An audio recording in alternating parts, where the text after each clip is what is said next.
também a endocrinologista doutora Dandara Reis, a nutricionista doutora Thalita Cáceres e o psiquiatra doutor José Lucas Sena.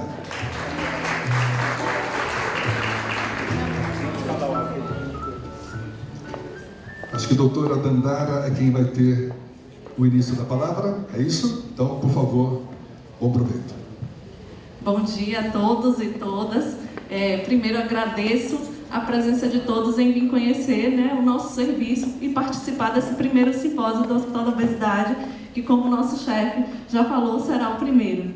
Então, meu nome é Dandara Reis, eu sou endocrinologista e membro do Corpo Clínico do Hospital da Obesidade. E vamos falar um pouco, de forma ampliada, sobre o tratamento no formato de internamento para a obesidade.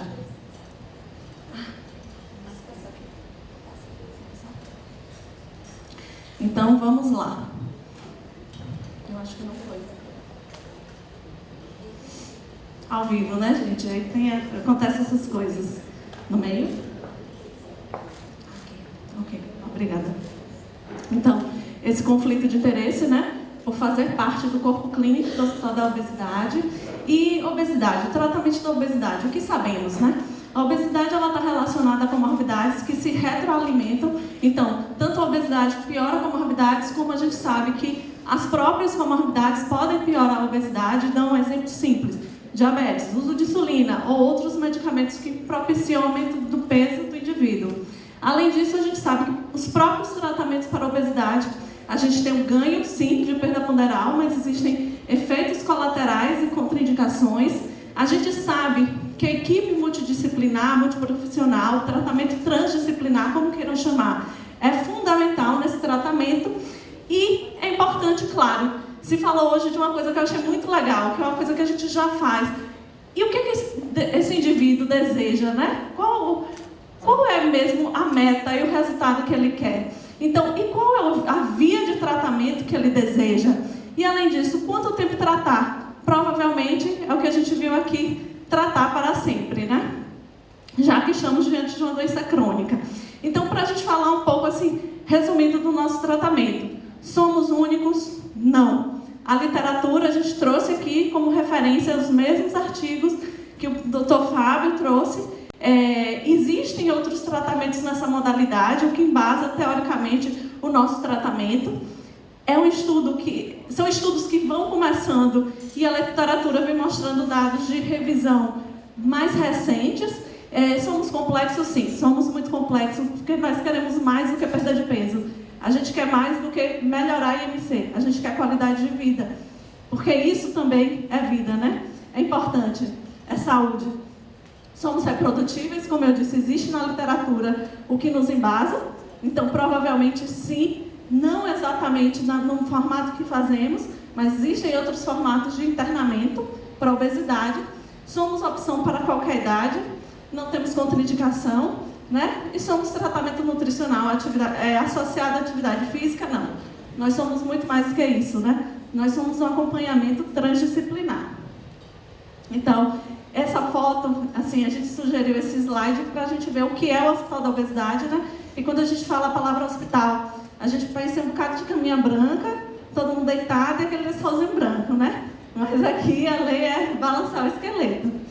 E o que propomos, Esse grupo unido, promovendo saúde e, consequentemente, perda de peso do indivíduo. Critérios de inclusão e exclusão desse tratamento, Os pacientes eles devem ter obesidade grau 3, não existe uma idade limite para iniciar o tratamento, para realizar, e é preciso que ele deseje fazer o tratamento. De características mais clínicas, são indivíduos ou que já tiveram reganho após o tratamento, incluindo a cirurgia bariátrica, ou indivíduos que não querem, não desejam, ou mesmo não podem fazer cirurgia bariátrica. Quer dizer, voltar. Critérios de exclusão. São indivíduos com doenças crônicas ou doenças agudizadas, Então, cardiopatia, pneumopatia agudizada, adoecimento mental descompensado, gestante, doença neoplásica ativa, porque a gente sabe que esses dois grupos não se beneficiam de redução de peso, até porque em doença neoplásica, a redução de peso ela já pode acontecer por consequência da própria doença. Doença infecciosa, né? Eu acho que eu esqueci de falar. Também, havendo necessidade de terapia parenteral, não é um grupo que estaria possível de iniciar esse tratamento. Então, falando do nosso tratamento, ele se divide em um tratamento intensivo e um tratamento de manutenção. Esse tratamento intensivo é o tratamento intensivo de perda de peso intensiva, no formato de internamento, onde esse indivíduo ele é submetido à avaliação médica diária e à avaliação de uma equipe transdisciplinar, com uma agenda semanal onde ele vai seguir atividades diversas.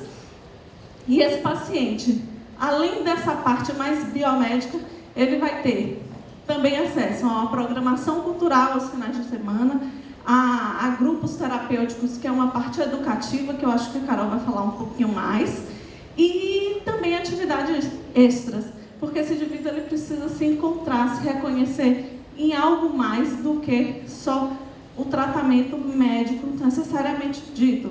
Então, aulas de yoga, aula de hipnose, artesanato fazem parte desse tratamento.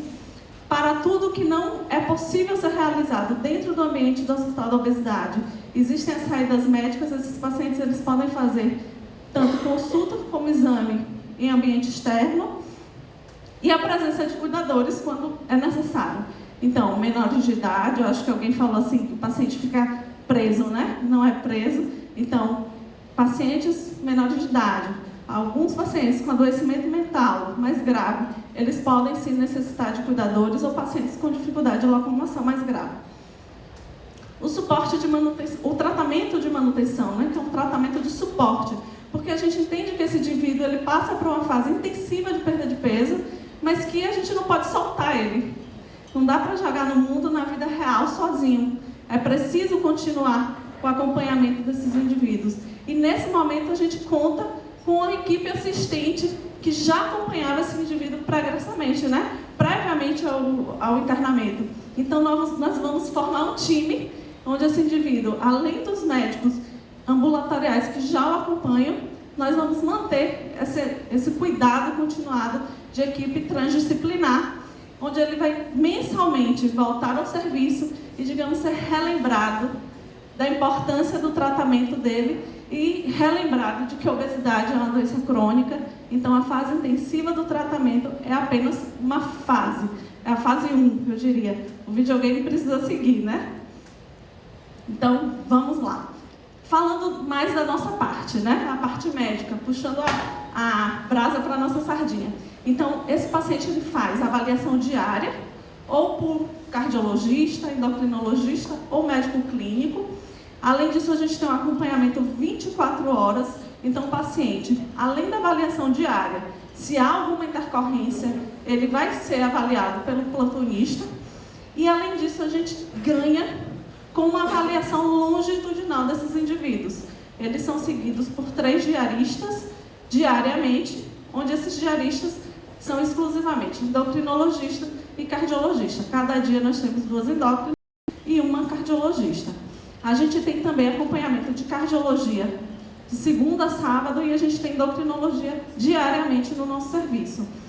E a gente já falou dessas especialidades e o que mais a gente pode ofertar em termos de atendimento médico a esses indivíduos. A gente tem acompanhamento com psiquiatra e a gente tem acompanhamento com ortopedista, de acordo com a necessidade desse indivíduo. Então, a gente inicialmente propõe acompanhamento mensal, mas pode ser necessário uma outra forma de acompanhamento.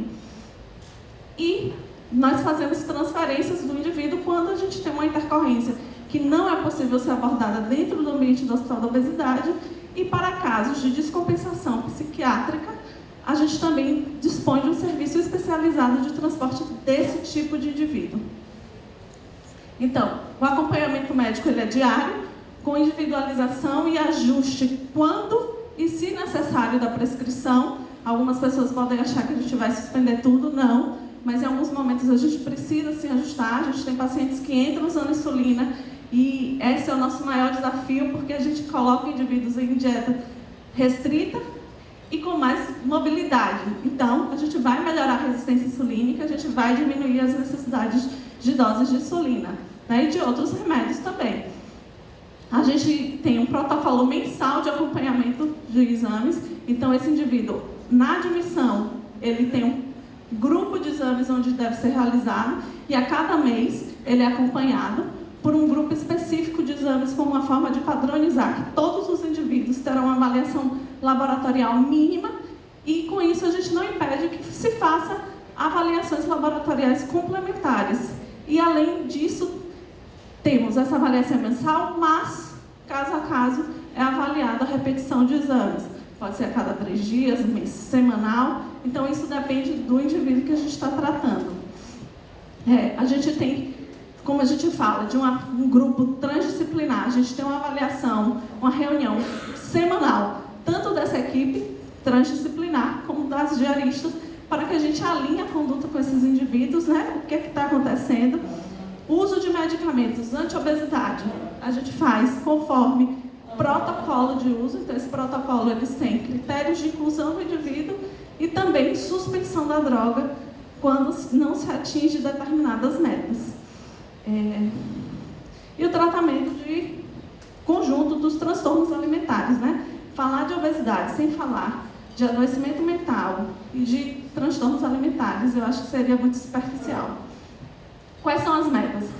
Em negrito, nossas principais metas, sair da obesidade e melhorar a qualidade de vida do indivíduo, né? E como a gente consegue isso? Em geral, nós temos uma meta de perda de 20% a 25% do peso inicial, onde essa perda é maior no primeiro mês e a partir do segundo mês a gente nota uma queda da perda ponderal, o que é normal e esperado. Então a gente pede pelo menos 5% de perda por mês e a gente consegue isso também mostrando controle de comorbidades, melhora de qualidade de vida, melhora de mobilidade. E os diferenciais que o nosso tratamento se propõe? A gente tem vários, eu diria. O acompanhamento transdisciplinar, que é realmente muito difícil conseguir isso ambulatorialmente. A gente tem todo um time, a gente fala muito do cuidado da psicologia, da psiquiatria, da nutrição, do educador físico, mas aqui a gente tem mais. A gente tem enfermagem, a gente tem a farmácia, um uso de medicamento de forma orientada, né? Então, e às vezes observada em alguns indivíduos. A gente tem terapia ocupacional para reabilitar esse paciente junto com fisioterapia. Pode parecer simples, mas a gente consegue que o paciente volte a calçar o sapato, volte a amarrar o cadarço, né? Que ele volte a ir ao banheiro sozinho, que ele volte inclusive a deambular sem auxílio, algumas vezes de muleta ou cadeira de rodas, né? A gente tem diversas modalidades de atividade física para idades diferentes, perfis diferentes e também para limitações físicas diferentes. Vamos lá, eu acho que já falamos um pouco disso. A educação continuada, eu acho que é um grande foco do nosso tratamento. Sempre falo aos pacientes, quando eles ficam preocupados, vou perder peso ou não vou, eu digo, é uma certeza. A perda de peso é certeza. Foquem no que tem a mais nesse tratamento, porque é isso que é o diferencial desse tratamento. Então, esse acompanhamento fisioterápico, os próprios especialistas, a presença do diarista, né, é importante. E quais são os riscos e efeitos colaterais? Constipação, a gente bota pessoas com provavelmente 10% a 20% da dieta que elas tinham fora, sem gordura e sem outros aceleradores intestinais, por exemplo, bebida alcoólica, então vai constipar, é uma queixa que eu diria que é quase 100%. A gente tem alteração do sono, eles estão fora do ambiente deles, com uma outra dinâmica, então essa fase inicial de tratamento, queixa de insônia é comum. Outros efeitos colaterais eu acho que são comuns a praticamente todos os tratamentos para a perda de peso, né? Unha quebradiça, queda de cabelo, distúrbio ácido básico, hidroeletrolítico, deficiência nutricional, colelitíase, que é uma coisa associada à perda de peso rápida, e infecção urinária de repetição, porque parte das nossas atividades a gente oferta tanto em termos de atividade física como de terapia, atividades aquáticas, e nesses casos a gente ou usa antibiótico profilático ou suspende para esses pacientes. Os resultados, voltando lá às nossas metas, os resultados eles existem, então a gente tem o controle de comorbidades associadas à obesidade, nem sempre a gente vai conseguir curar ou entrar em remissão, eu diria, mas a gente com certeza vai conseguir controlar muito melhor esse indivíduo do que quando ele entra. Ajuste de dose de medicações em geral, incluindo psicotrópicos, qualidade de vida. São pacientes que queixam muito de dor, né? E voltar a ficar com menos dor ou sem dor é algo também talvez tão importante quanto perder peso, né? Melhora da autoestima, melhora da qualidade de vida. São mulheres que se reencontram com a vaidade, com elas mesmas, né? Então, isso é importante. Eu acho que a gente tem que passar do biomédico, né? Quando a gente fala em cuidar, a gente está cuidando de pessoas, não são pacientes. Eu digo que paciente é o nome que a gente dá, mas é alguém querido de alguém, né?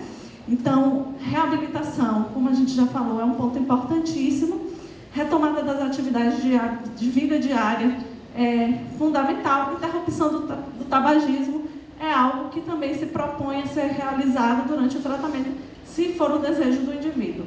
Então, agradeço a todos pela presença, mais uma vez, e deixarei para os colegas continuarem.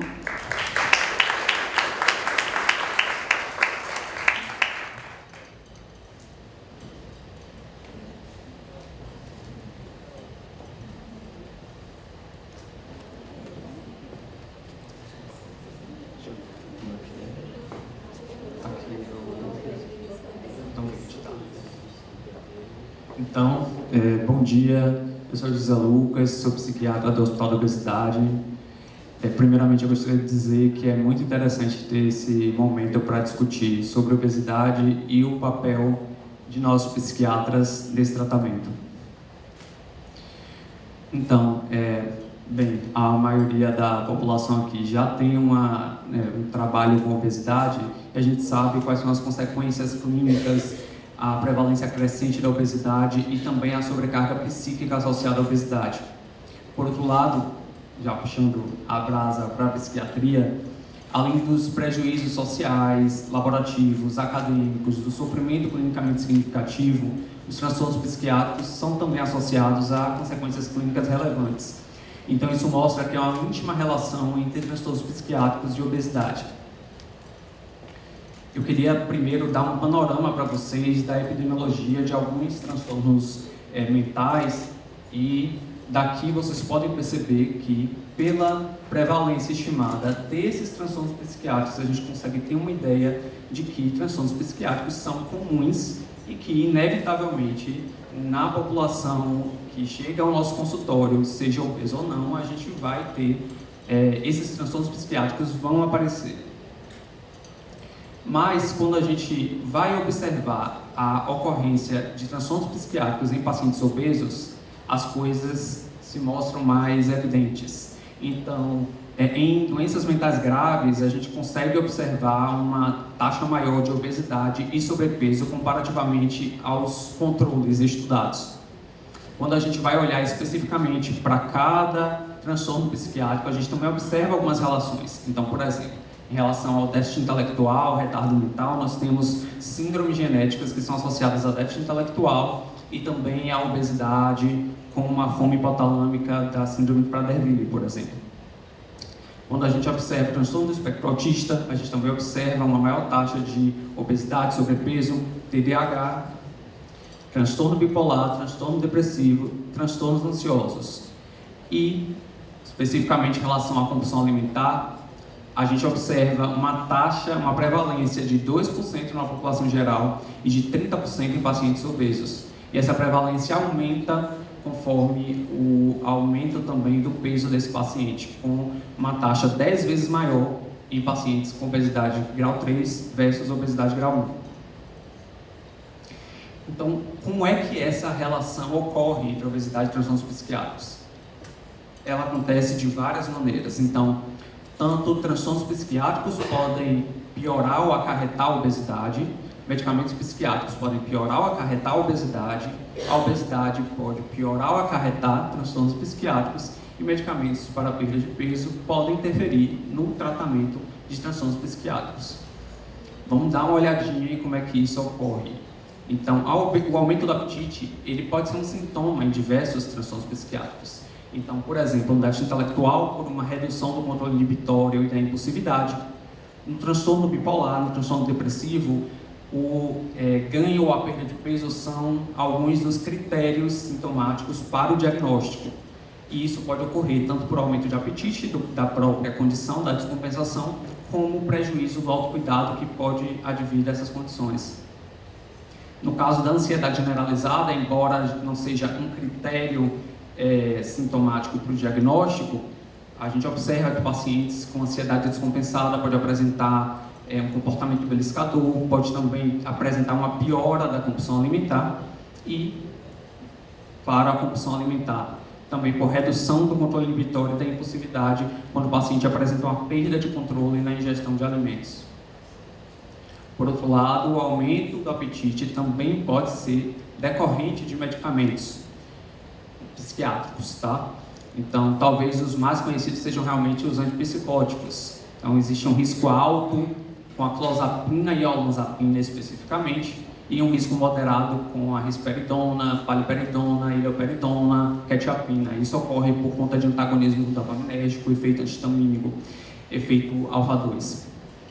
Em relação aos antidepressivos, a gente acaba conhecendo mais sobre os tricíclicos, mas a gente tem a mirtazapina, que está associada a um aumento de peso em 12% dos pacientes e um aumento de 7% do peso corporal em cerca de 8% dos pacientes.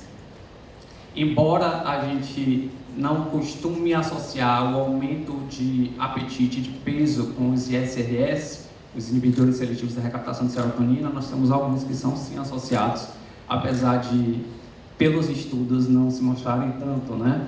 Então, a gente, na prática clínica, observa um aumento de peso, de apetite com escitalopram, paroxetina, e a gente também precisa ficar atento que, embora os psicotrópicos possam não ser classicamente associados, certos psicotrópicos possam não ser classicamente associados a um aumento de apetite, alguns pacientes podem apresentar aumento de apetite com eles, então não é incomum isso ocorrer.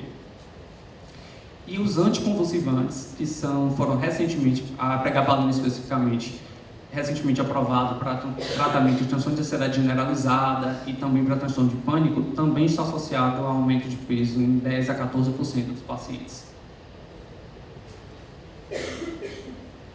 Do mesmo modo, a relação pode ocorrer no sentido inverso. Então, hoje a gente sabe que pacientes obesos descrevem maior discriminação na vida pública e privada. Pacientes obesos têm suporte social mais pobre e também têm um baixo status socioeconômico comparado aos pacientes não obesos.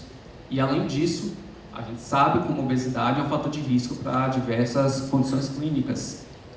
E quando a gente vai avaliar os transtornos psiquiátricos e os fatores de riscos associados aos transtornos psiquiátricos, a gente observa que todos eles são fatores de risco para desenvolvimento e para descompensações.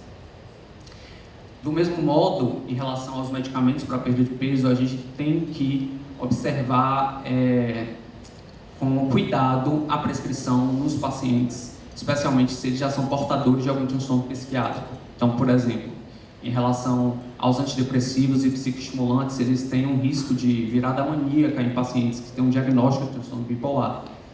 Além disso, se o paciente, por exemplo, tem um transtorno ansioso descompensado, a prescrição de um medicamento como a bupropiona e o psicoestimulante pode piorar a ansiedade do paciente. Então é algo para ficar atento, porque é algo que definitivamente pode interferir no próprio tratamento da obesidade. Isso mostra a complexidade dessa comorbidade entre a obesidade e os transtornos psiquiátricos, mas eu reitero que, por mais difícil que seja o tratamento, o paciente com obesidade e comorbidade psiquiátrica merece ser tratado. Então, a gente sabe que a comorbidade física está associada a uma maior reinternação psiquiátrica e pacientes psiquiátricos têm maior mortalidade que a população geral, principalmente por causas cardiovasculares, com uma carga anual de 8 milhões de mortes, sendo 67% delas por causas naturais. Dito isto, assim, considerando que o paciente com a comorbidade psiquiátrica e obesidade são pacientes complexos, para além da própria obesidade, é fundamental um tratamento multi-interdisciplinar. Então, a gente sabe já o papel do endócrino, do nutricionista, do cardiologista, fisioterapeuta, etc. Mas é fundamental o acompanhamento com um psicólogo e um psiquiatra, pelo menos uma avaliação por um psiquiatra, em algum momento no processo de tratamento. Tanto por conta dessas comorbidades clínicas e psiquiátricas, pelas interações medicamentosas que podem ocorrer no curso de tratamento, pelas intercorrências clínicas e psiquiátricas que vão interferir no tratamento de um ou de outro, e pela necessidade de vinculação e da longitudinalidade do acompanhamento desses pacientes. Então, haverá desafios ao longo desse acompanhamento em que, eventualmente, o psiquiatra vai ser necessário. Essa interdisciplinaridade também é importante, porque a gente observa muito lá no hospital como muitas vezes o colega traz um insight sobre coisas relacionadas à saúde mental do paciente que não apareceram inicialmente no consultório, e isso interfere no manejo do paciente, no manejo do psicotrópico, etc. Então, como é que ocorre o acompanhamento psiquiátrico lá no Hospital da Obesidade?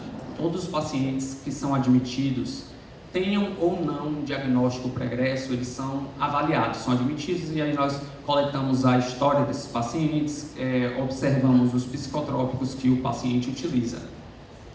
Essa avaliação inicial é importante, porque é lógico, como eu disse, existem medicamentos psiquiátricos que estão associados ao aumento do apetite e ao aumento do peso, mas a gente precisa avaliar com critério esses pacientes e verificar se há possibilidade de mudança ou de ajustes dos psicotrópicos. Dá um exemplo. A clozapina, que é um medicamento, um antipsicótico utilizado na esquizofrenia, ele é utilizado para casos refratários de esquizofrenia. Então, é um caso em que muitas vezes o paciente já tentou outras coisas antes e ali é um tratamento que conseguiu a remissão do quadro, por exemplo. Então, a avaliação psiquiátrica serve também para ter uma atenção a esses aspectos. Nessa admissão do paciente, muitas vezes a gente entra em contato com o psiquiatra assistente do paciente, discute o caso e vê como é que a gente pode manejar de uma forma ou de outra esses psicotrópicos.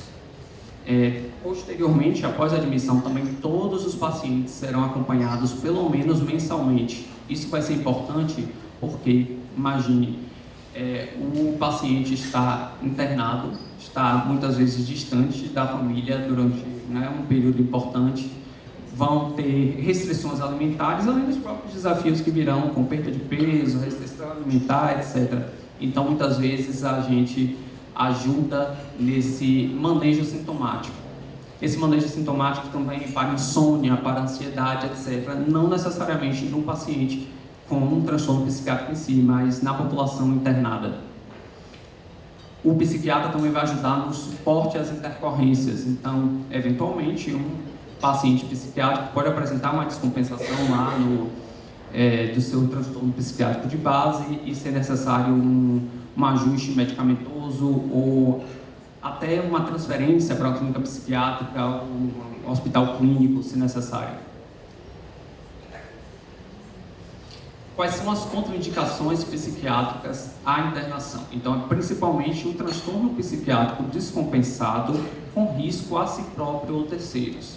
Eu trouxe aqui alguns exemplos, mas é importante a gente perceber que muitas vezes o paciente pode estar até com um transtorno psiquiátrico descompensado, mas que não esteja apresentando risco a si próprio ou terceiros. E a gente considerar que, dentro do tratamento para a obesidade, o paciente também tem a tríade que a gente utiliza, digamos assim, para o tratamento do próprio transtorno mental. Então, a gente consegue, dentro do hospital, que o paciente tenha um acompanhamento psicoterápico semanal, que tenha outras terapias e tenha atividade física regular. E isso, além dos psicotrópicos, ajuda na compensação do quadro do paciente. Então, a gente tem que ficar atento que não é necessariamente todo paciente com transtorno psiquiátrico descompensado que não vai poder ser internado. Muitas vezes pode ser um transtorno ansioso descompensado, um quadro depressivo, etc. Importante também a gente perceber que o tratamento com impactos em saúde física, na autoestima, etc., vão ajudar esses pacientes com transtornos psiquiátricos. Então, a mensagem que eu queria trazer é que a obesidade e os transtornos psiquiátricos estão intimamente relacionados, que esses pacientes devem e merecem ser tratados e que esse tratamento precisa ser multidisciplinar e também interdisciplinar. A gente precisa interagir com os outros colegas no sentido do melhor resultado para o paciente. Obrigado.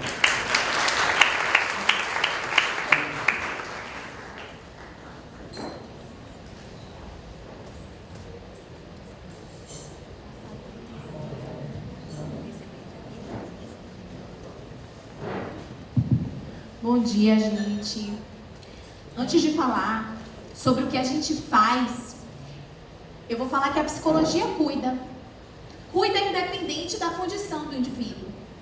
Ela cuida dando ao indivíduo não só o que ele quer, mas o que ele precisa. E muitas vezes o papel do psicólogo é confrontar. E confrontar não é fácil. Porque na hora que eu digo ao paciente que tem certas coisas que ele não controla, que ele precisa aceitar, vocês imaginam que ameaças dentro do consultório acontecem, né, Ivan? Então, gente, o nosso papel é cuidar. Cuidar sendo assertivo, cuidar colocando limites e cuidar, Rita Chaves, dando colo. Muitas vezes dando colo. Esses indivíduos estão longe dos seus ambientes. Esses indivíduos estão num lugar estranho. Esses indivíduos estão convivendo com outros indivíduos que eles nunca viram. Então, o nosso papel é cuidar. Seja psicologia, nutrição, medicina, farmácia, seja nutri, seja físio, seja TO, né? Eu fui e voltei. Eu trabalhava no hospital, fui um tempo, fui fazer mestrado, fui dar aula e voltei. E fico muito feliz em poder participar de todo o processo de transição, de mudanças para melhor. Então, a gente está muito feliz de vocês poderem ter vindo conhecer nosso trabalho.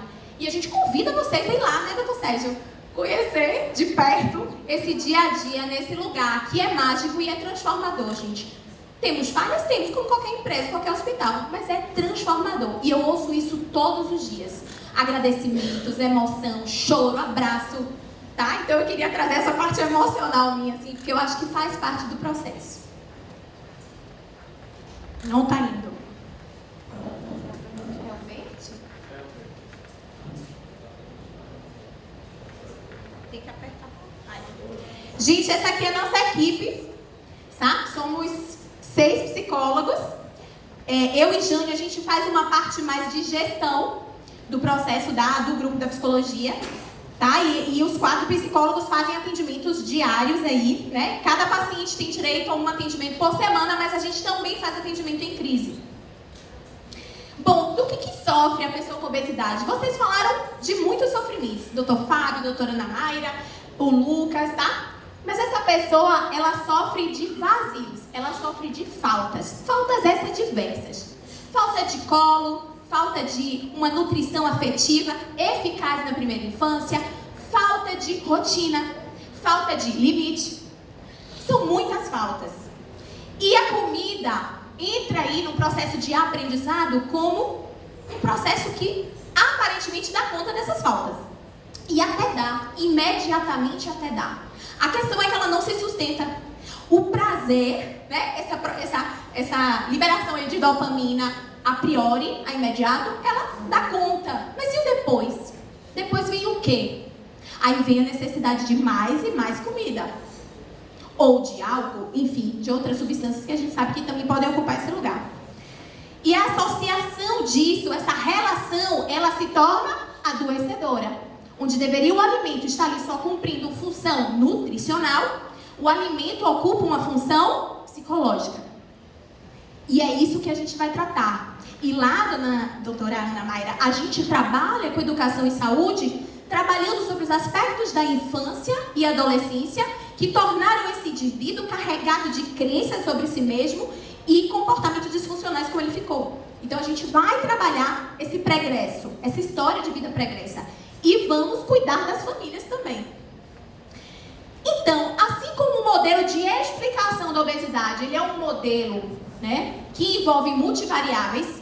O modelo de tratamento, segundo a teoria comportamental, né, cognitiva, é também um modelo que atravessa essas variáveis. Então, eu gosto muito desse triângulo, eu aprendi esse triângulo na faculdade com o professor Nery. Esse triângulo fala sobre a interdependência. Se eu cuido só dos aspectos da personalidade, dos transtornos de personalidade desse indivíduo, mas eu não olho onde ele está inserido, que pode ser uma retroalimentação desse transtorno, eu não vou curar, eu não vou cuidar. Se eu vou olhar para só, detalhe, o que ele come, fazendo a restrição, mas não entendo a relação dele com o sensorial dessa comida, eu não vou tratar. Então, a relação dessa tríade aí é fundamental, não só para a obesidade. Se vocês colocarem qualquer doença aí, vocês podem fazer isso. Então, a gente precisa trabalhar de forma transdiagnóstica, entendendo que não há uma causalidade linear, mas uma causalidade circular, em que uma consequência de uma situação pode ser causa de outra. E isso a gente vê na nossa prática do dia a dia. Gente, é difícil correr, eu gosto de falar, né, Sérgio? Então, agora eu vou para o fazer da psicologia. A gente acolhe o paciente em todo o período do tratamento. Do dia que ele chega, a gente tem um grupo de acolhimento, até o dia que ele vai embora. A gente realiza o suporte emocional para momentos de crise, apesar do atendimento psicológico ser semanal, durante 1 hora dentro do consultório, a gente também acolhe. Eu e Jane, apesar da gente estar mais de suporte, a gente também faz intervenção em crise, ou no quarto do paciente, ou na enfermagem. A gente faz, gente, psicoeducação. Mas a gente faz psicoeducação de uma forma muito interessante. A gente coloca essas pessoas para compreenderem as causas da obesidade, o que os mantém obesos.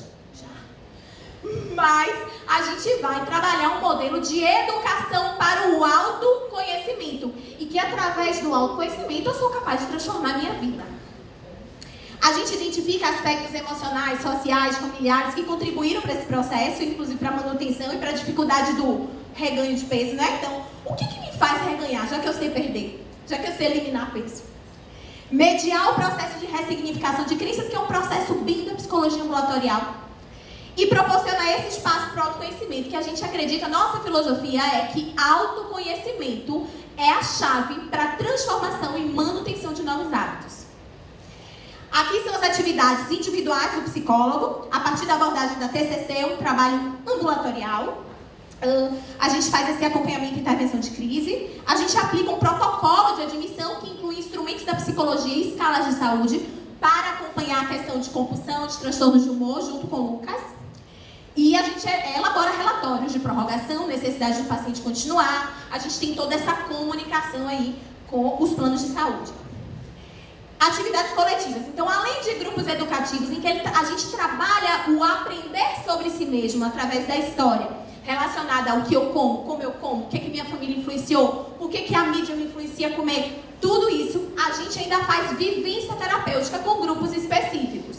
Grupo de mulheres, gente, a coisa mais linda é o grupo de mulheres. A gente trabalha com a vivência do feminino. E esse feminino se transformando a partir do contato com esse novo corpo, com essa nova mulher. É fantástico. A gente trabalha com um grupo de idosos, porque a gente tem nosso grupinho de idosos e a gente vai trabalhar muito com o projeto de vida. Então, após sua alta, o que você vai fazer na sua vida? Você está aposentado? E aí? Porque muitas vezes a rotina empobrecida torna o indivíduo com alimentação disfuncional. Então, a gente vai cuidar. A gente trabalha com atendimento às famílias, e aí eu vou falar porque eu especificamente faço esse trabalho. E concordo com vocês, sem vínculos, sem trabalho com família. Gente, a família é um dos maiores sabotadores de um tratamento de obesidade. Porque é com amor que eu recebo minha filha em casa, que veio de um tratamento, e coloco uma lasanha de queijo de presunto maravilhosa que ela ama. E ela não vai conseguir comer um quadradinho. Né? Poxa, mas só sobrou isso aqui, filha. Come logo, você já tá magra. Tá? E não é já tá magra. Então essa família precisa entender que ela precisa contribuir no processo. E aí a gente faz esses acompanhamentos. E além disso, a gente participa de reuniões técnicas semanais. Fazemos também, às vezes, clínica ampliada, que é um atendimento com esse olhar conjunto, em conjunto com o paciente. E trabalhamos também na publicação de materiais e pesquisa. Aqui são exemplos de publicação no Health Science, um artigo de livro, um capítulo de livro, a nossa presença lá na Abeso. E aqui é só para vocês entenderem o fluxo da psicologia, num panorama geral. Eu acho que eu acabei. Então, mesmo não sabendo que era amor, eu sentia que era bom. Então, às vezes, eu não sei o que eu estou fazendo exatamente no sentido de condutas, protocolos, mas eu estou cuidando. E esse cuidado dá sentido a esse tratamento. Obrigada.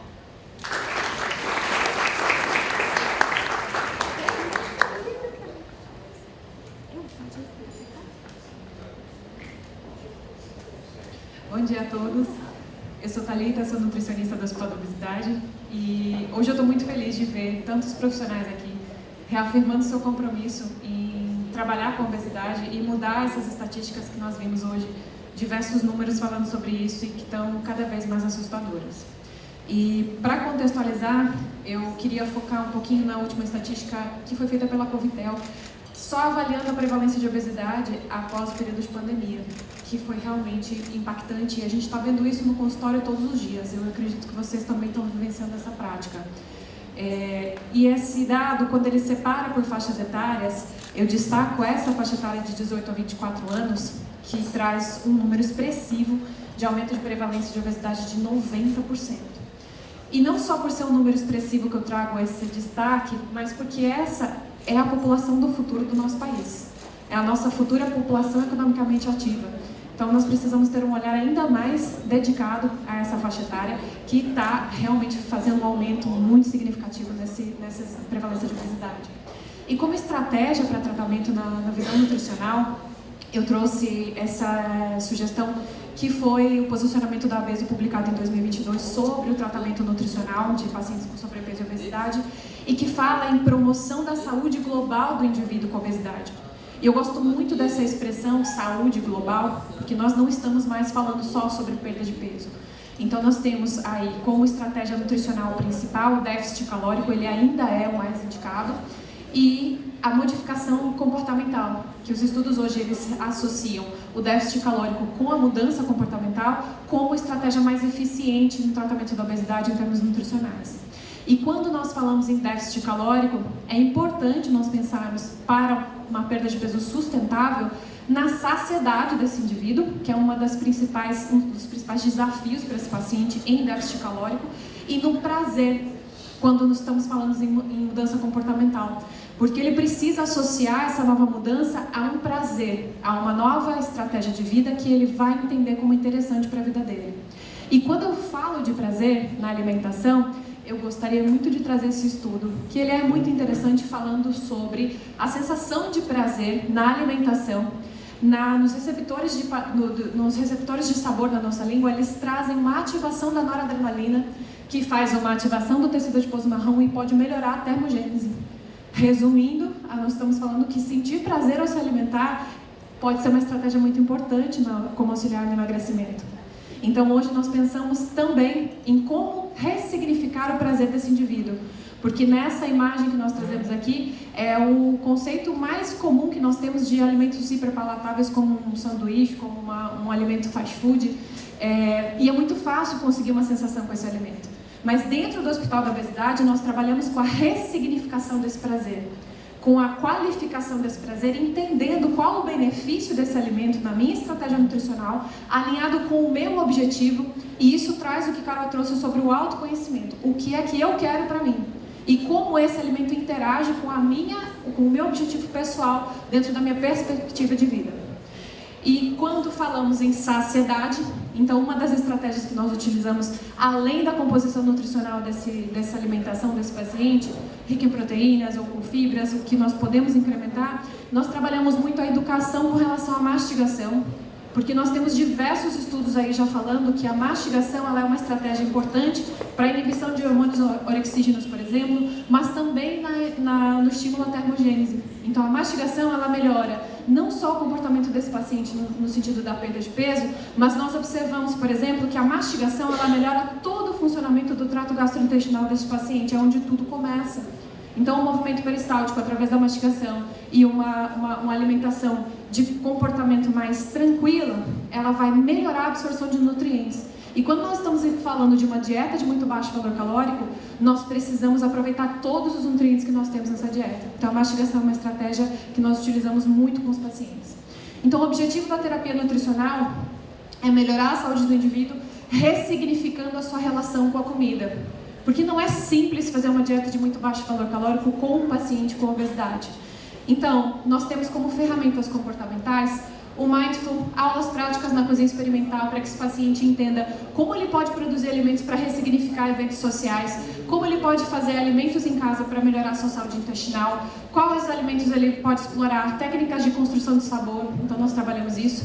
Aulas de conhecimento e nutrição, porque a gente acredita também que o autoconhecimento, muitas vezes ele soa como uma questão muito filosófica, mas o autoconhecimento ele começa quando eu conheço o meu corpo, quando eu conheço como o meu organismo funciona. Então isso também é uma ferramenta de autoconhecimento importante.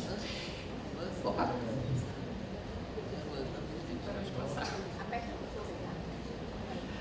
Então, quando nós falamos da dieta desse paciente, eu trago a etimologia da palavra dieta do grego, que significa um novo modo de vida. O termo dieta ele foi considerado por muitos anos e ainda até hoje como restrições, como me privar do que eu gosto, como uma coisa que ela vai me fazer sofrer. E isso nós estamos ressignificando esse conceito, trazendo a origem dessa palavra, que é justamente um novo modo de vida. E esse estudo ele traz justamente essa relação, trazendo todos os estudos que falam justamente de restrição calórica com mudança comportamental como estratégia, como ferramenta interessante para você fazer no tratamento da obesidade. A constituição da nossa dieta, ela é individualizada para cada momento do paciente, para a questão clínica desse paciente, para a condição desse paciente que já foi avaliada pela psicologia, que já foi avaliada pela equipe clínica. Então nós temos a oferta do sabor, quebrando paradigmas, fazendo esse paciente conhecer novos sabores. Opções plant-based e vegetarianas, que também é um estímulo que nós podemos fazer para esse paciente. Oferta de alimentos orgânicos. O hospital ele tem uma produção de alimentos na forma sintrópica e nós incluímos isso na dieta do paciente. Preparações livres de açúcares e adoçantes, e também restringimos a adição de adoçantes ao consumo desse paciente, que é uma preocupação muito recente, o uso de adoçantes como estratégia para redução de peso. E a suplementação de micronutrientes, proteínas e fibras que se faz necessário em dietas de muito baixo valor calórico, além da restrição de alimentos ultraprocessados, que corrobora aí com o programa nutricional, né, que nós temos. A nossa pirâmide alimentar ela fala em basear nossa alimentação em alimentos in natura ou minimamente processados, e nós já fazemos isso. O acompanhamento nutricional, nós trabalhamos com avaliação antropométrica ajustada à obesidade. Exames bioquímicos, nós acompanhamos também esse monitoramento da parte bioquímica do paciente. Avaliação de hábitos e rotinas alimentares, não só na admissão, mas para incluir esse paciente no momento da alta, como é que ele vai se comportar lá fora com a alimentação que ele vai levar para a vida toda. E nós temos casos muito desafiadores. Nós temos pacientes, por exemplo, que eu já tive uma paciente que chegou e falou, olha, eu não tenho geladeira em casa. Como é que eu vou fazer uma orientação de alta para essa paciente? Então, a gente tem esse desafio ali no nosso dia a dia.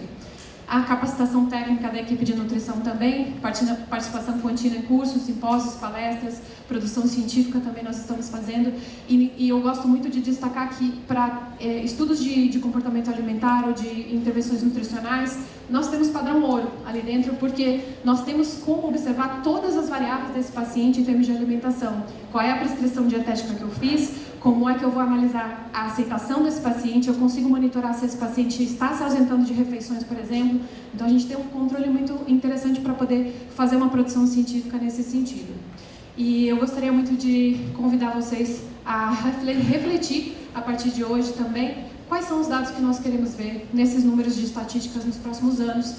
E nós estamos hoje aqui reforçando esse compromisso que nós temos com esse grande desafio que é diminuir os níveis de obesidade no mundo. Muito obrigada.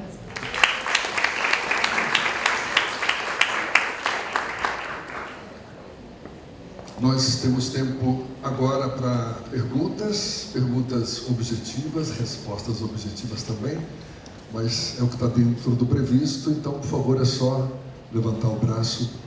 Aqui à direita, por favor. Bom dia a todos os colegas. Primeiro eu queria saudar em nome da Associação Baiana de Medicina, o querido amigo Dr. Sérgio Braga. É uma honra, Sérgio, estar aqui com você. Parabéns pela organização do evento, do simpósio. Eu, como cardiologista, que você sabe, adorei também a logomarca, né? O trevo de 4 corações. então mostram uma empatia entre a cardiologia e a endocrinologia no conceito da amplitude do que é tratar o paciente obeso. Queria também aqui, aproveitando, parabenizar os palestrantes, colega Fábio, Ana Mayra, colegas queridos, Dandara, minha colega docente da universidade, e todos os outros colegas que estão aí na mesa.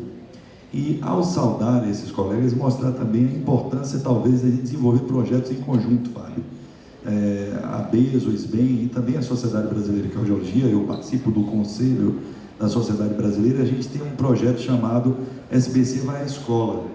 Então fica aí, talvez a gente abrir mais os braços e os leques, unindo as sociedades de especialidade, para tentar fazer uma prevenção mais ampla, principalmente falando o que a Ana Mayra falou tanto em relação às crianças. Acho que isso pode ser um fator modificador das crianças e das famílias. O convite está posto aqui para a gente tentar trabalhar junto. Uma pergunta a vocês, a Dandara também. Eu tenho uma publicação que eu fiz há 1 ano e meio, mais ou menos, atrás, dentro do ambiente da UTI, que eu sou cardio-intensivista, a gente vê a questão do paciente catabólico. E existe uma diferença. Então, a gente estudou o paciente de baixo peso, peso normal, sobrepeso e obeso, e viu que aqueles doentes com baixo peso, eles tiveram uma mortalidade maior quando comparado ao indivíduo que tinha peso aumentado, ou seja, o obeso. A pergunta é, se esses indivíduos são excelentes respondedores e fazem, por exemplo, uma cirurgia bariátrica e perde peso exagerado, e eu já vi alguns casos assim, esse paciente tem um risco aumentado? É isso que eu queria saber de vocês em relação àquele indivíduo que perde peso exagerado, né? Esse paciente aumenta o seu risco? Eu não consegui entender um risco aumentado. Ou seja, em relação a desfecho, né? Por exemplo, dentro do ambiente de UTI, a gente viu isso. O indivíduo que é hipercatabólico e que tem um peso muito reduzido, ele morre mais. A pergunta é, nessa mesma situação, vocês têm um percentual de perda de peso. Eu falo, se ele perder peso muito exagerado, vocês seguram um pouquinho a mão, principalmente quando tem cirurgia bariátrica, que é às vezes uma dificuldade. Como é que vocês se comportam em relação a essa parte de nutrição, de acompanhamento desses doentes? São grandes respondedores, ou seja, que perde peso muito rápido, muito exagerado. Essa sua fala traz um conceito que é o paradoxo da obesidade, né? A gente sabe que em algumas situações, por exemplo, a geriatria, a gente tem um limiar de IMC diferenciado, porque em algumas situações ter baixo peso ou peso muito próximo do normal pode sim diminuir sobrevida ou aumentar o risco de complicação quando comparado a alguém que tem um IMC. Em geral, o número que a gente usa é 27, né? Então a gente sai de um IMC de 25 para normal para um IMC de 27 como normal nessas situações. E assim, o paciente com perda de peso muito rápida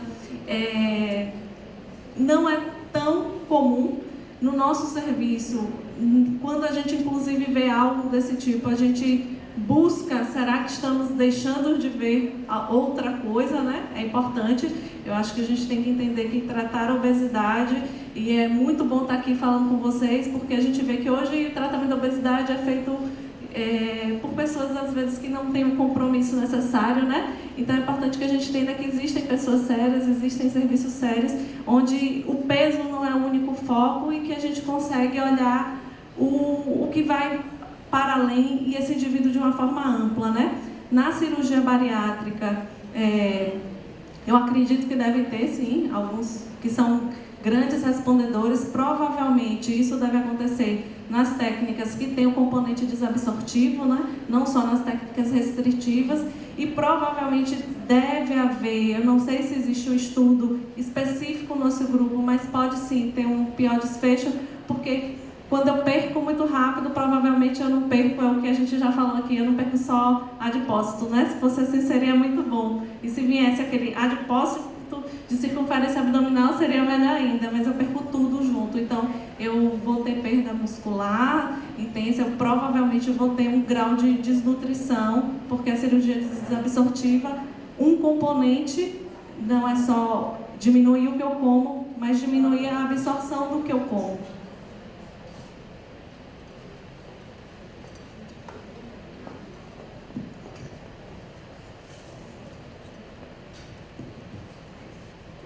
Inicialmente, parabenizar a todos, né, pelas apresentações, Fábio, Ana Mayra, e parabenizar a equipe, né, pelo excelente trabalho que vocês estão desenvolvendo.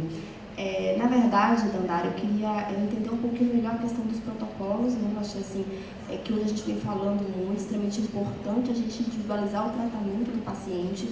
Inclusive, o Fábio mostrou dados do Acosta, né, dos diferentes fenótipos. Então, muitas vezes, você realmente, no primeiro momento, conversando com o seu paciente, você acaba direcionando, sim, o seu raciocínio clínico em relação a uma abordagem terapêutica que possa ser mais eficaz naquele perfil de pacientes. A gente tem os protocolos de análogo que vocês colocaram ali, mas a gente tem atualmente, né, que é recentemente lançada aqui no Brasil, a naltrexona como propiona, né, a gente tem também a sibutramina, e eu queria que você colocasse para a gente como é que vocês têm feito de forma rotineira para escolherem o perfil aí de paciente para cada tratamento, né, se for mais ou menos em modelo Acosta. Obrigada pela pergunta, eu acho que é muito interessante. Assim, o nosso tratamento, inicialmente, ele não é focado em uso de droga anti-obesidade, né? Mas em mudança de estilo de vida de forma intensiva, com esse acompanhamento transdisciplinar, mas a gente sabe, claro, que se a obesidade fosse fácil de tratar, a gente não tinha 20% da população brasileira com obesidade e 50% acima do peso, quando a gente tinha no último Vigitel uma programação de diminuir para 16%, né, para a prevalência de obesidade. A gente viu que aumentou.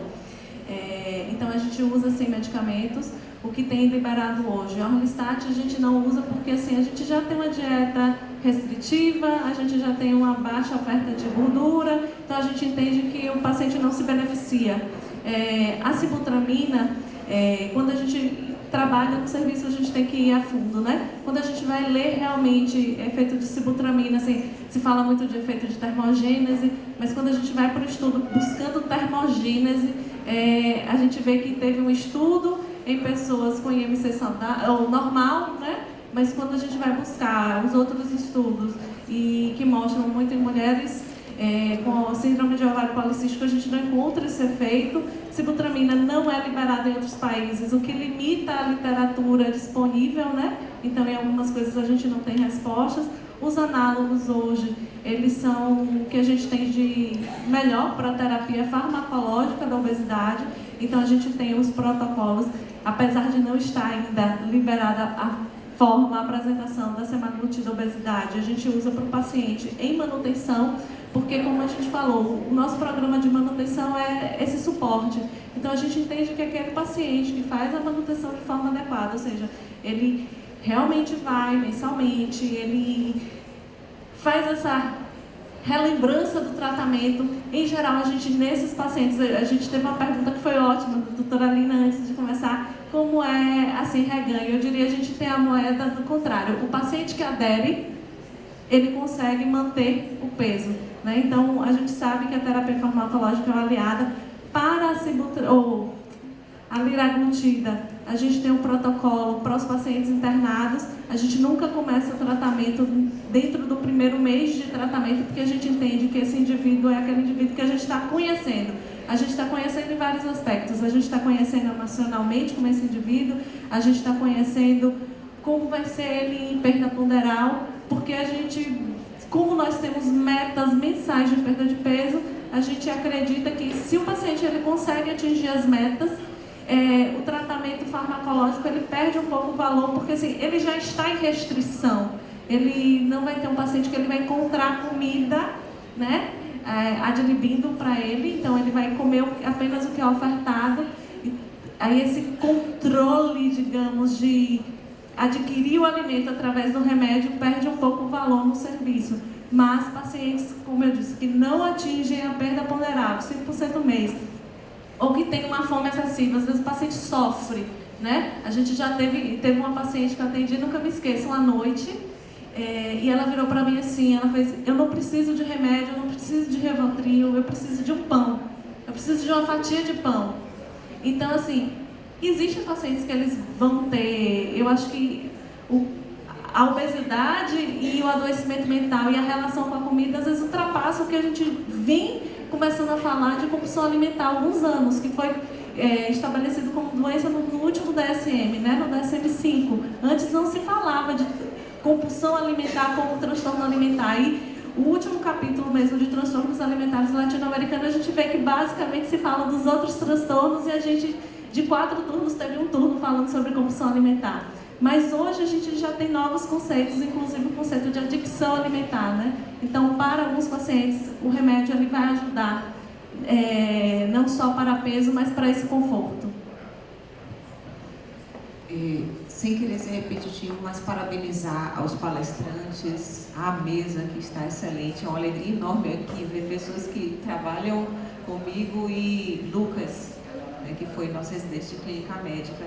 É muito bom para a gente ter o conforto de ter um serviço que a gente vê que é estruturado, né, que procura seguir protocolos e fazer o acompanhamento multidisciplinar, especialmente numa época onde a gente está sendo bombardeado por uma prática médica da pior categoria e que a gente nunca viu um momento tão desagradável como esse. Então, para a gente é uma alegria grande. Foi até o motivo pelo qual me desloquei de minha casa hoje, num sábado de manhã, para estar aqui ouvindo pessoas nas quais eu confio e conhecer o trabalho que está surpreendente. Queria fazer uma pergunta, porque eu não consegui entender, nem tinha visto isso na literatura. Por que mais infecção urinária? Eu queria saber se há uma diferença durante a perda de peso. Foi falado em algum momento na internet? Não. Nós citamos assim, porque existem várias modalidades e é uma população que tem muita dificuldade de locomoção, então atividades aquáticas são nossos grandes aliados nesse tratamento. Existe a hidroterapia, então muitas vezes esses pacientes eles começam através, que é um formato de fisioterapia, e a gente tira a gravidade. Então alguns cadeirantes são pacientes que basicamente não se deslocam, né, fora da cadeira, exceto no quarto. Então, a gente dá essa possibilidade de realizar a atividade física, de começar a condicionar o corpo, para depois evoluir para uma hidroginástica, e aí a gente até chegar à academia. Às vezes é um longo caminho, né? Então, tem pacientes que aumentam, até pela incontinência urinária aumentada nessa população, né, com obesidade. A gente tem alguns casos. Trouxe para relatar, registrar, mas assim, não é algo comum. E como eu disse, nesses casos a gente já teve caso de usar antibiótico profilaxia, ou mesmo o paciente optou por suspender essa atividade. Mas foi um fato muito interessante que eu nunca tinha ouvido falar, e aqui aparentemente há uma relação causa-efeito, que foi o que vocês encontraram para poder mobilizar o paciente. Então, naquele predisposto, já em dieta, talvez a diminuição da imunidade, a exposição à água, né, ficar com dificuldade de enxugar, enfim, foi muito interessante ter ouvido isso. Eu queria agora direcionar para o Dr. Lucas uma dúvida, como identificarmos como clínicos no consultório, já que a maioria de nós não vai ter acesso a uma equipe multidisciplinar, que é o ideal, né? Mas não será a maioria. Como é que a gente identifica os tantos transtornos? A gente tem scores e questionários para depressão, mas na sua prática, você recomendaria como a gente identifica esse paciente com os transtornos e como fazê-los serem convencidos de procurar um psiquiatra, porque há ainda muita dificuldade nesse entendimento. No dia a dia é o que a gente mais encontra de dificuldade. Como fazer isso? Perfeito. Eu acho que essa pergunta da senhora é muito relevante, porque muitas vezes, dentro do consultório psiquiátrico, para além da questão da obesidade, a gente observa que o paciente chega até nós depois de uma via crucis de procura de especialistas e de sintomas. Então, acredito que o primeiro passo seja realmente a educação, no sentido de mostrar que o adoecimento psíquico é um adoecimento que se assemelha a outros adoecimentos, de que a gente tem muitos avanços na psiquiatria em termos de opções de psicotrópicos, que é um receio muito grande dos pacientes em relação a procurar o acompanhamento psiquiátrico, e de que não necessariamente o adoecimento psíquico e o tratamento psiquiátrico vai tornar ele incapaz comparativamente a outras pessoas. Então, nós temos muitos estudos mostrando que pacientes evitam procurar o psiquiatra pelo entendimento de que podem parecer fracos, pelo entendimento de que os medicamentos podem torná-los incapazes de alguma maneira. E o que se mostra é o contrário, de que o adoecimento psíquico está associado a uma carga social, financeira e mórbida muito grande. Então, eu acho que, começando pela última pergunta, seria isso. Em relação à identificação, em primeiro lugar, a gente precisa dizer que o transtorno psiquiátrico precisa gerar ou um sofrimento significativo para o paciente ou prejuízos na vida dele. Então, caso a gente identifique que o paciente apresenta determinados sintomas de diversas naturezas e que ele traz um desconforto em relação a isso, talvez seja o momento já de procurar um psiquiatra para avaliação. No tocante à obesidade especificamente, é muito importante a gente observar o padrão de alimentação do paciente. Então, é muito engraçado que às vezes a gente começa a conversar com o paciente e ele, apesar de descrever uma curva importante de ganho de peso no curto período de tempo, ele diz que não está tendo nenhum problema em relação à alimentação. E aí, eu vou citar um exemplo interessante que eu perguntei para a paciente como é que ela costumava comer. Eu belisco ao longo do dia. Eu falei assim, o que é a senhora belisca? Um pacote de biscoito. Então, às vezes o paciente tem uma ideia enviesada sobre o que é o seu próprio comportamento alimentar. Então, eu acho que o primeiro passo talvez seja isso. Averiguar o que ele traz de sintoma. E, no contexto do acompanhamento do paciente com obesidade, triar sintoma psiquiátrico é sempre importante. Então, sintomas depressivos, sintomas ansiosos, que é algo que muitas vezes nem o paciente nem pensa em relatar dentro de uma consulta com o clínico.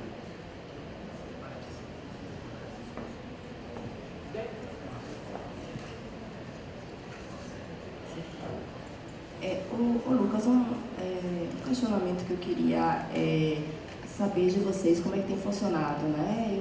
Com o serviço público, né, a gente se depara com muita frequência com pacientes com obesidade e com retardo mental, outras alterações que impossibilitam o entendimento real da doença.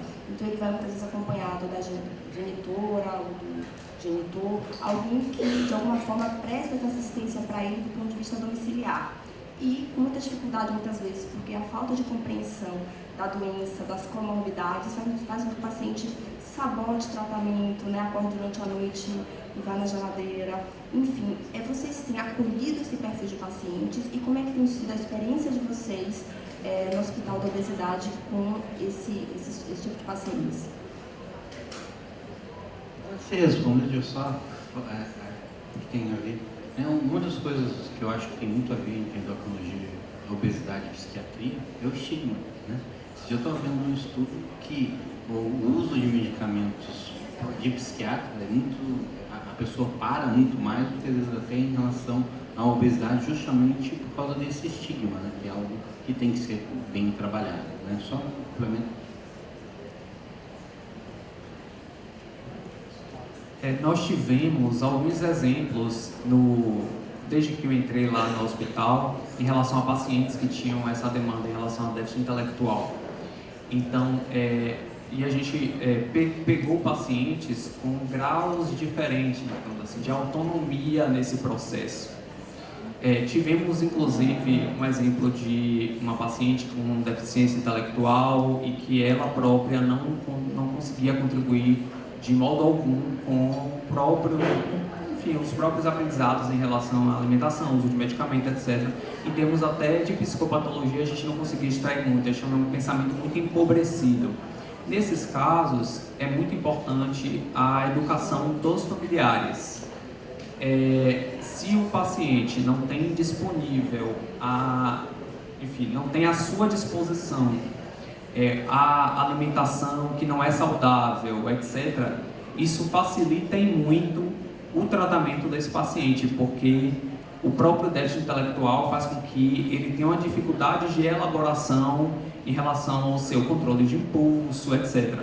Então, nesses casos, acho que é muito importante a participação dos familiares e a educação dos familiares no entendimento do papel deles em relação a isso. Do ponto de vista medicamentoso, a gente tem medicamentos que ajudam a controlar esse impulso alimentar, etc. Então, também é um aliado nesse sentido para esses pacientes. E complementar, assim, nós já tivemos pacientes com Prader-Willi, né? Eu acho que seria o máximo dessa sua situação, porque realmente no SUS a gente tem é algo diferenciado. Por exemplo, eu fiz um mestrado em pacientes com doença mental, buscando a obesidade e a síndrome metabólica, e essa relação, assim, às vezes a familiar vem dizer, ele fica nervoso e eu dou comida, porque ele fica calmo. E eu não tiro a comida porque às vezes ele fica agressivo e me bate. Então é difícil, né? Mas assim, esses pacientes com Prader, né? Que são adultos crianças, eram nossos bebês, né? E essa é a importância do que o Lucas falou. É um trabalho difícil, de formiguinha. É importante que a gente entenda também que são pacientes que vão ter um resultado esperado diferente. Não dá pra gente transpor essas metas para essa situação, mas que ensinar a família é muito importante. Eu me lembro que a mãe de um deles falava assim, e eu dava algumas coisas achando que estava dando algo saudável ao meu filho, né? Então, parece ser batendo mesmo, mas é importante mesmo esse trabalho de educação, de mostrando a família. E completando, Danda, não só a educação, mas cuidar dessa mãe. Por exemplo, a gente teve uma mãe com Prader-Willi lá, e eu me lembro de toda semana a gente dar um acolhimento, né? Porque ela é uma acompanhante, ela está internada junto com esse rapaz, esse menino, e a gente cuidava dela, assim, além dos grupos educativos, a gente cuidava, né? Então tem que fazer esse cuidado, porque o cuidador adoece, né, gente? Então é muito difícil lidar. Eu me lembro da minha primeira experiência lá com o Prader-Willi, é muito difícil a gente estabelecer até metas, né? Diante das dificuldades mesmo, né? Com a coisa do limite, do impulso. Então a gente também precisa cuidar da família, não só educar. Bem, eu já fui orientado a caminhar para o encerramento do evento.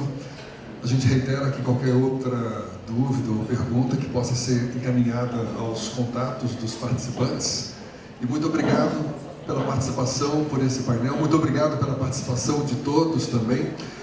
Todos estão sendo convidados para saborear um gostoso almoço agora. E também gostaria de informá-los de que em outubro teremos o segundo simpósio médico do Hospital da Obesidade. Portanto, desde já, fica aqui o nosso convite para que também possam participar desse evento. Será um prazer contar com vocês mais uma vez. Muito obrigado pela atenção, bom almoço, uma boa tarde a todos. Até uma próxima. Tchau, tchau.